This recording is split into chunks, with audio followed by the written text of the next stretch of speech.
This is the Padua Podcast Network. The frontal lobe, which appropriately is located in the front of the brain, and the temporal lobe, which controls time travel. Running a Fever, episode 229, Frontotemporal Dementia.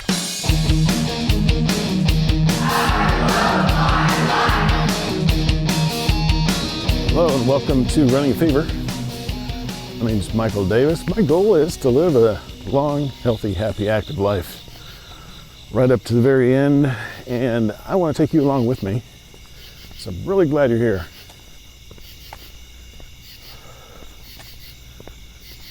Well, it's a beautiful morning in the middle of the night. Not quite, but pretty close.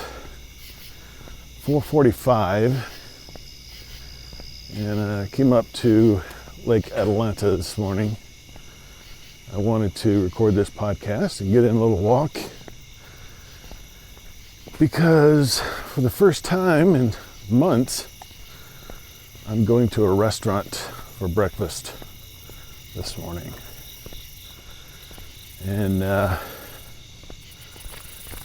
in order to make sure I get done in time, I want to start a little bit earlier, and it just so happens that, I might not have done it, but last night I started nodding off about 6 o'clock.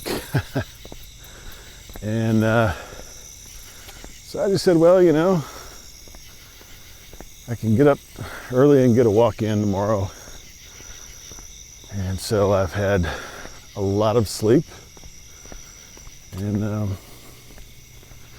I get to see this place at a different time. And as yet, I don't think I've been here and not encountered at least one person or seen a car. So this may be first time. It's not even 5 o'clock yet. Still in the low 70s because it's only September. In fact, today is Labor Day, September 7th. And,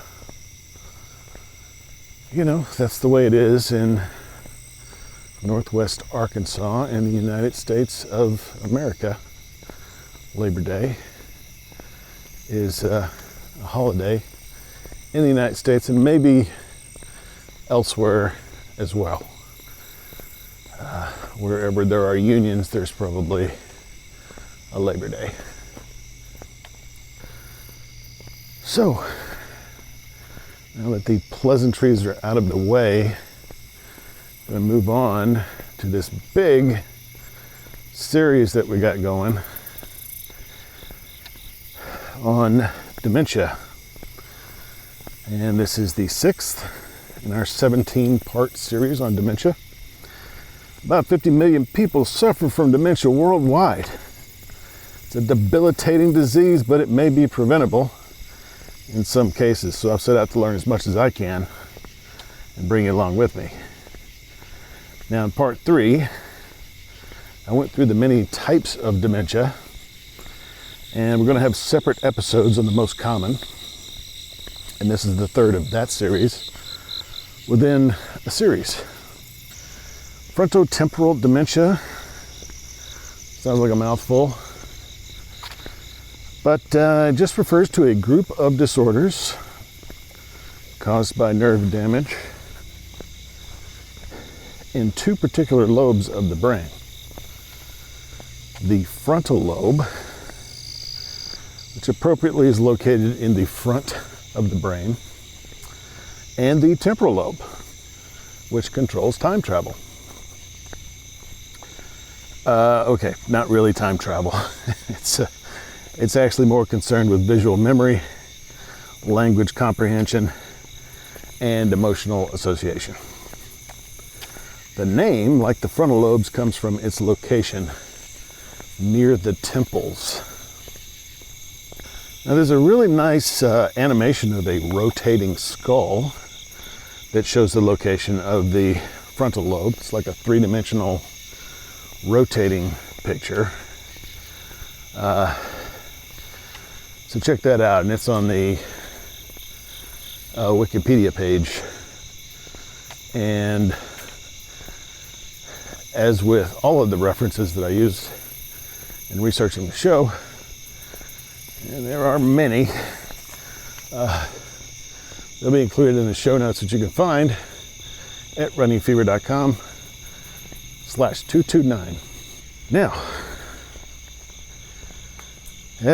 let's make it a little more complicated. There are 6 types of FTD, which is a frontotemporal dementia. It is a mouthful, and that's why I'm going to call it FTD. One is the behavioral variant. 2, the semantic variant, primary progressive aphasia. 3, the non-fluent agrammatic variant, primary progressive aphasia. By the way, an example of aphasia would be not being able to find the right word for something. Having it, that feeling of having it on the tip of your tongue, well, if it just stays on the tip of your tongue and you never get it out, that's aphasia. A-P-H-A-S-I-A.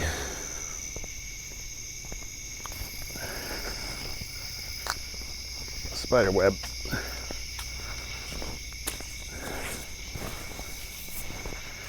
Yep, walked right into spider web.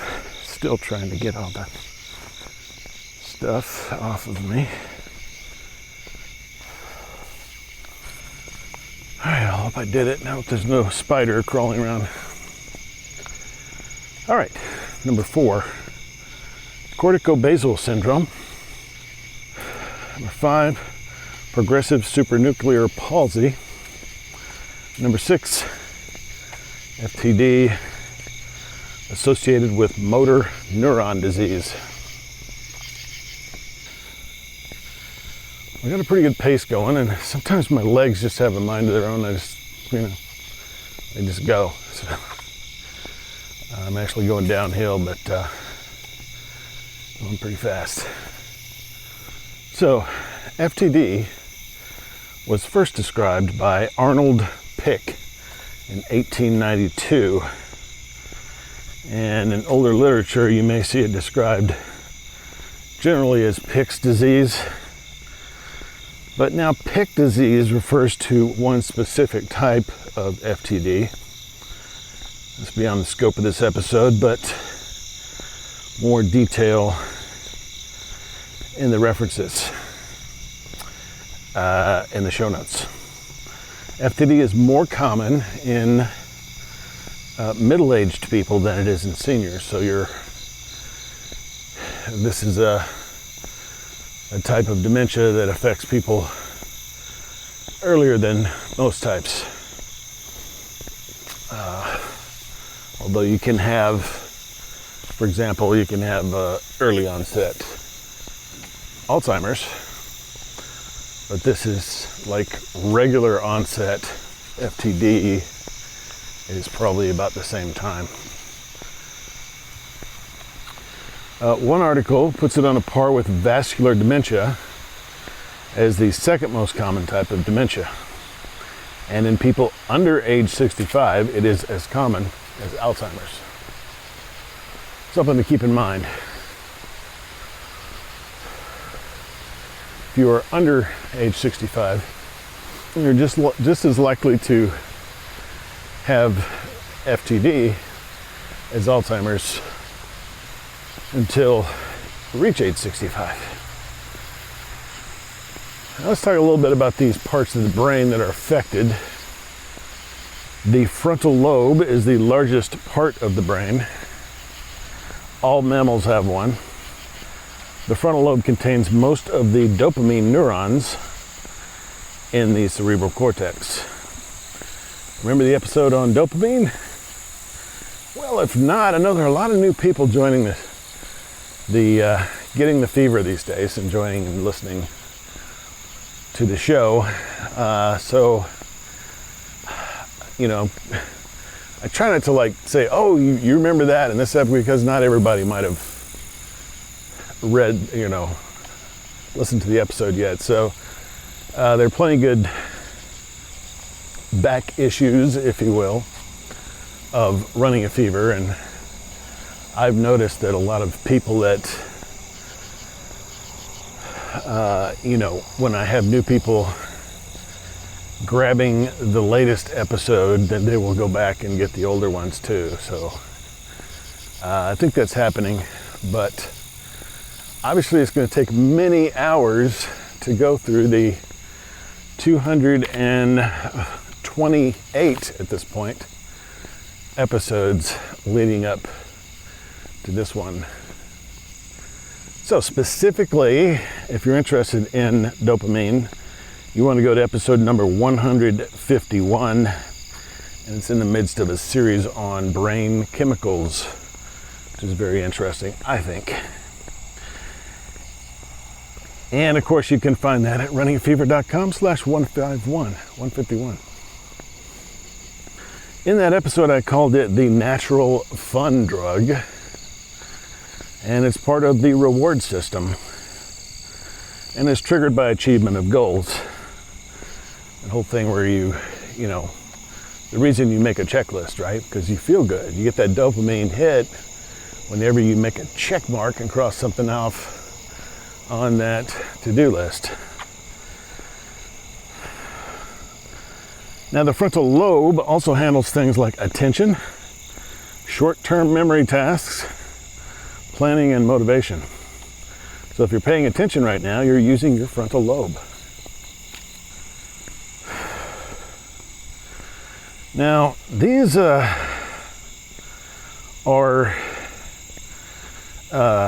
important parts of the brain. Not parts of the brain to be cast aside willy-nilly.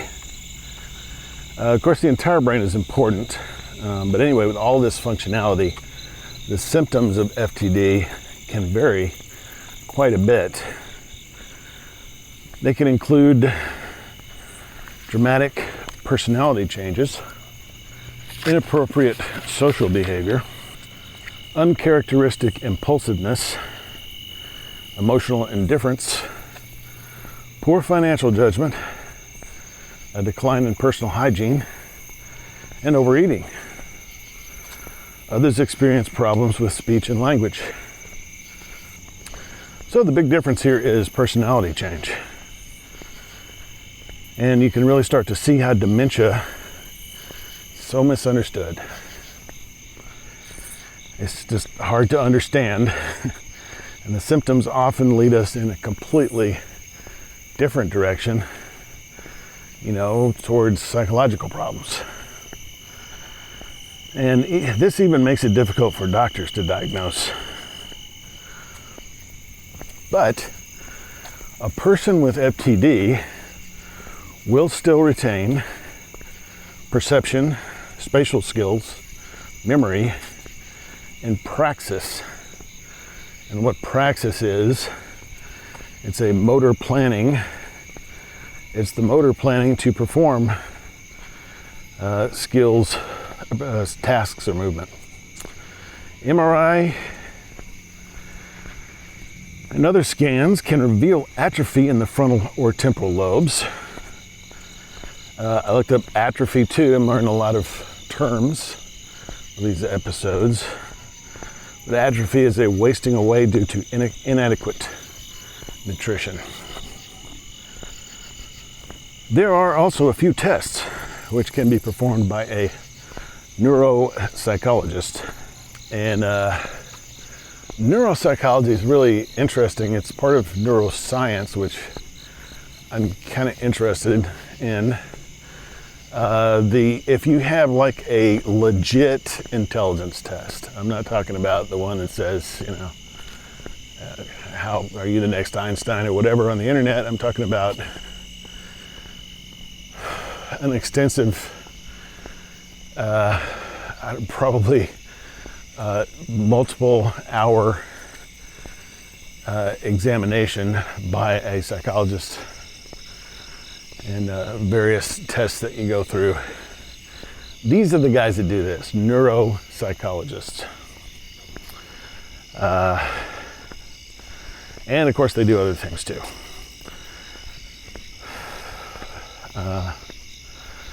So anyway, I wrote down some of the tests that they do because I thought the names were kind of interesting.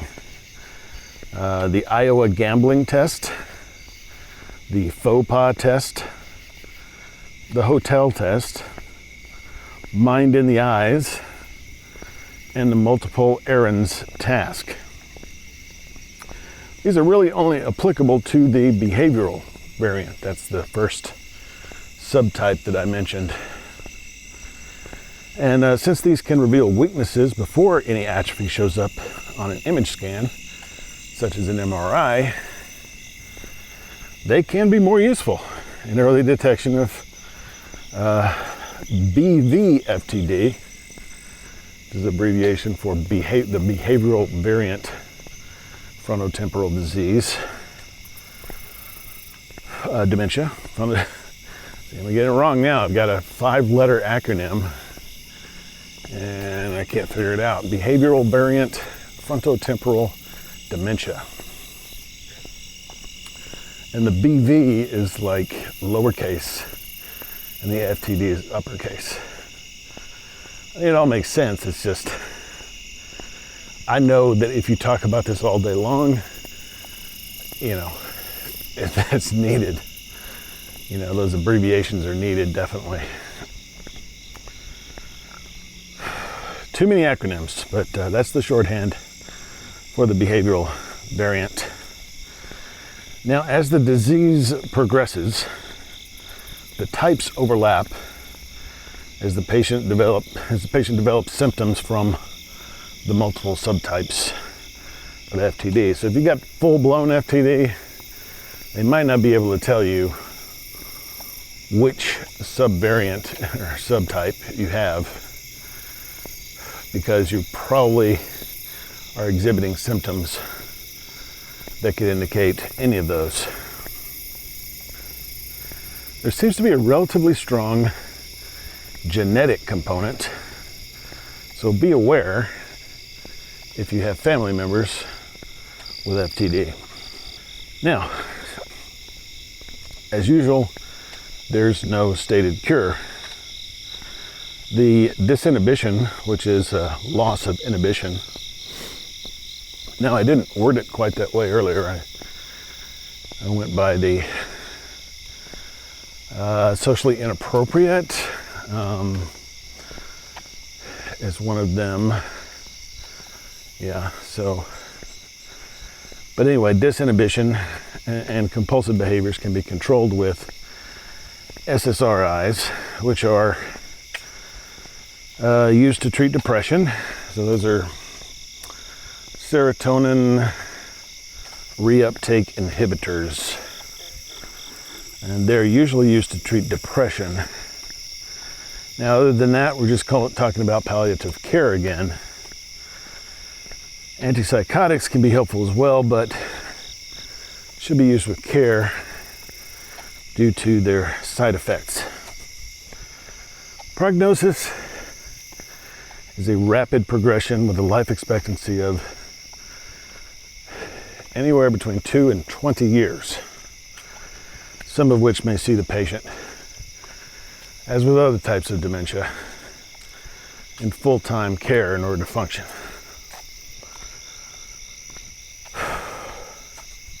Going up a hill now. Now, this is kind of a sad ending because there appears to be no preventative action that can be taken. Apparently, 60 Minutes called the FTD the cruelest disease you've never heard of.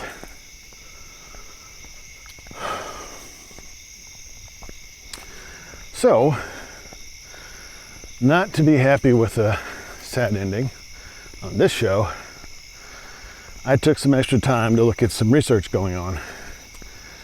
Now, there are several university health systems with centers specifically for FTD or closely related disorders. including Johns Hopkins and the University of Pennsylvania. Now, just from the little I've read from a couple of these, I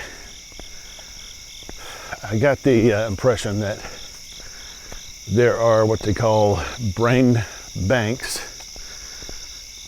that, when you donate your brain to science, it goes into this bank and they have information about you. So that's how they can study an FTD brain.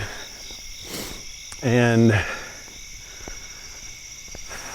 of course, I'm sure there's all kinds of research going on with living people to try to figure out the cause of the disease. At this point, obviously, they know that, some of the things I listed off were, it sounded like they were just describing symptoms, but they know because of those symptoms which part of the brain controls that type of behavior. But, these are two huge parts of the brain. It's like almost half the brain. So we need to narrow it down a lot and get a lot more detailed, but the research is happening. And one article did give me hope. At dana.org. I didn't go into it earlier, but there's a connection with the tau protein, which I mentioned before in episode 227, which was about Alzheimer's. And the article says researchers have already demonstrated, I'm quoting here, the viability of an approach to the treatment of abnormal tau in an animal model of FTD, and are actively pursuing how this might be applied in humans. If this is important in FTD, and apparently it is, it's a good thing because it is also important in Alzheimer's, as you can tell from that episode. And there's a lot of attention on AD as it is the most common dementia. Much more information in that article. So if you know someone that has FTD, I encourage you to look at the show notes. Maybe pass this article on to that person or their family, the family of the person. Many references at this time in the show notes at runningafever.com/229. And on that positive note, I'll call it a day until next time. Now, I hope you enjoy learning about dementia and the other topics I present here. And if you do, I'd love to hear from you. Well, you can contact me by going to the website, clicking on the contact menu or contact button. Looks just like a menu. Filling out the form and sending it in, or you can simply email mail, M-A-I-L, at runningafever.com. Would love to hear from you. That's the best paycheck you can give me for doing this, is feedback. Now, I am coming into the home stretch here, and I went around the not normal way. That is, I entered the trail on the trailhead that is farther from the parking lot than the one I usually take, and so it's trying to do something different physically to make my brain more resilient and resistant to dementia. And I'm still walking through spider webs because it's a good indication I'm the first one to come by here in several hours. And as yet I haven't seen anyone, no fisher people, no runners, no dog walkers, just maybe a raccoon or two.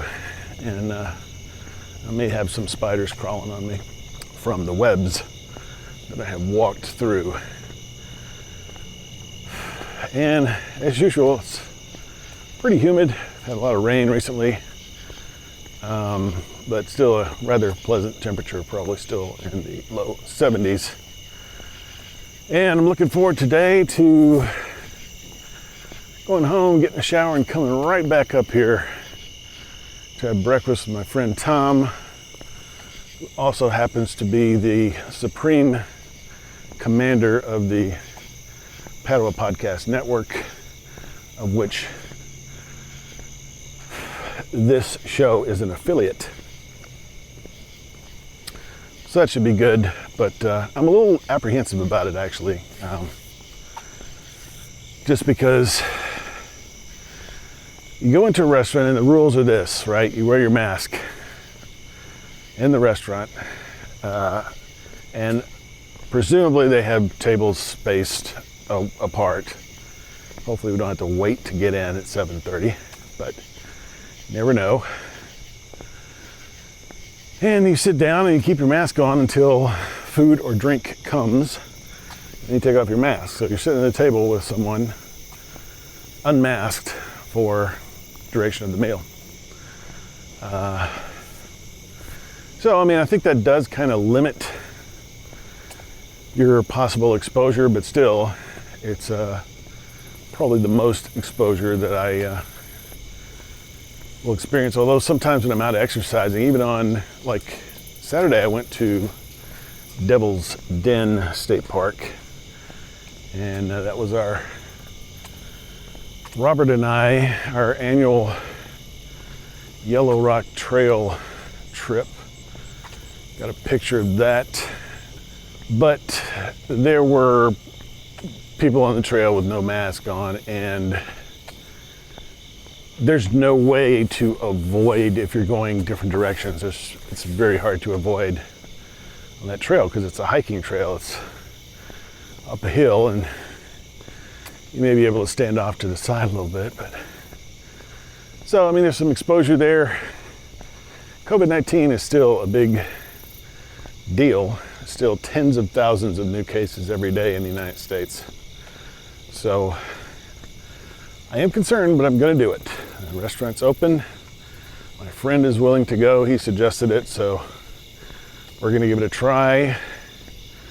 And I will report back to you, of course, on that outing. Until then, if you got the fever, keep it. And if you don't have it, go out and get it. And I will talk to you next time on Running a Fever.